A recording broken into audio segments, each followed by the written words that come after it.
con todo el reconocimiento de lo doloroso de esos procesos. Lo que está allí son nuevos lenguajes, son nuevas formas de comprometer a lo sagrado como dador de sentido de lo humano.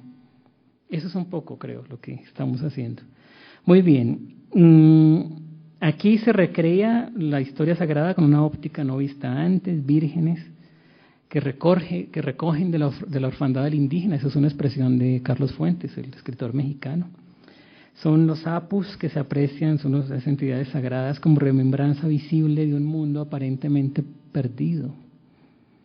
Pero si ustedes miran las flores y si ustedes miran, esas cabecitas que son las estrellas, por ejemplo. José.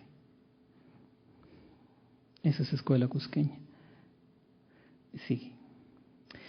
En ese sentido es que hablamos del barroco americano, lo vamos a referir muy rápido. El barroco europeo es este estilo artístico de la Contrarreforma. El barroco es la total, absoluta y desesperante, ¿sí?, aversión al vacío. El barroco, y creo que lo comprendemos bien, es esa forma de expresión en la que en ningún momento nuestro ojo se va a encontrar con un lugar vacío. Esto viene en la plástica, viene en la arquitectura, pero también en la literatura, ¿de acuerdo? Muy bien, el barroco para Europa va acompañado de la Contrarreforma, es decir, de la persecución que hace la Iglesia Católica frente a lo que implica la fuerza de las ideas de la Reforma. Por eso, ¿por qué? Rápido. Porque dentro de las ideas reformistas está, por supuesto, la aversión justamente a la imagen, ¿de acuerdo?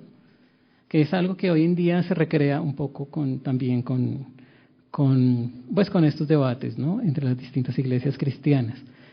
Imagen o no imagen, lo sabemos, ¿no? Es bien interesante. Por eso había que llenar de imágenes. O sea, si había que hacerle una competencia a la no imagen, era justamente llenando de imágenes. Y eso fue el barroco europeo. Son esos frentes de esas catedrales profundamente llenas, ¿no?, de elementos. El barroco americano, definitivamente, lo que va a hacer es mezclarle al asunto, yo no sé si lo vemos, la fauna, la flora y los colores de América. Es esa misma versión al vacío, pero con guacamayas, con frutas. Son esos arabescos, ¿sí?, tan bonitos con los que se adorna, pero esos arabescos son plantas con frutas americanas.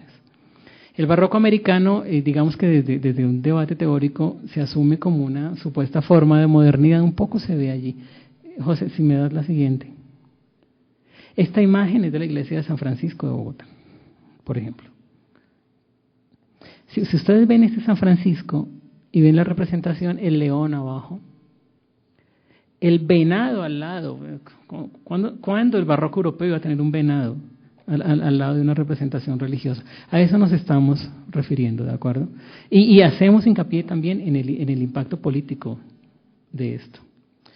Pues muy bien, eso alrededor del barroco. Para muchos el barroco es nuestra modernidad, o sea, no teníamos modernidad, luego el barroco significó como esa posibilidad de tener una forma moderna. Bueno, muy bien, esto sigamos como referente.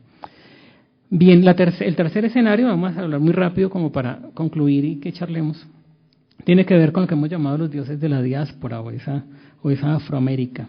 Las voces originarias de lo sagrado en esta parte del mundo no solo se componen de la raíz ancestral amerindia y la asimilación fructífera, digamos, de la creencia occidental. El tercer componente se encuentra en esa remembranza al esclavo que a cuestas trajo su espiritualidad en los barcos de los mercaderes de seres humanos, barcos en los cuales uno de cada tres era el que sobrevivía, por supuesto.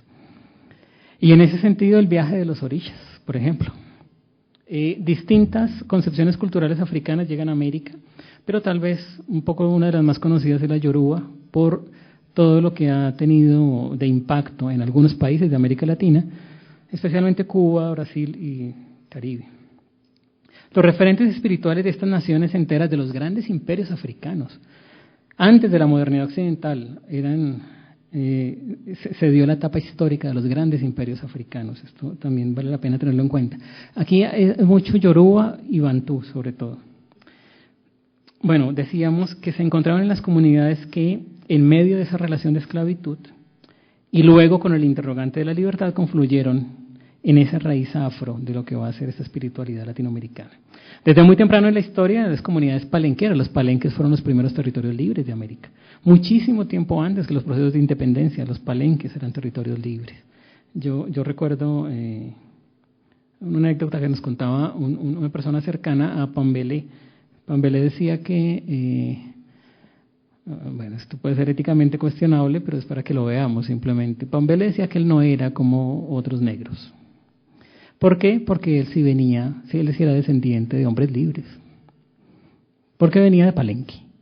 Porque los palenques se conformaron desde el inicio de la conquista como esos territorios libres no dominados, no doblegados.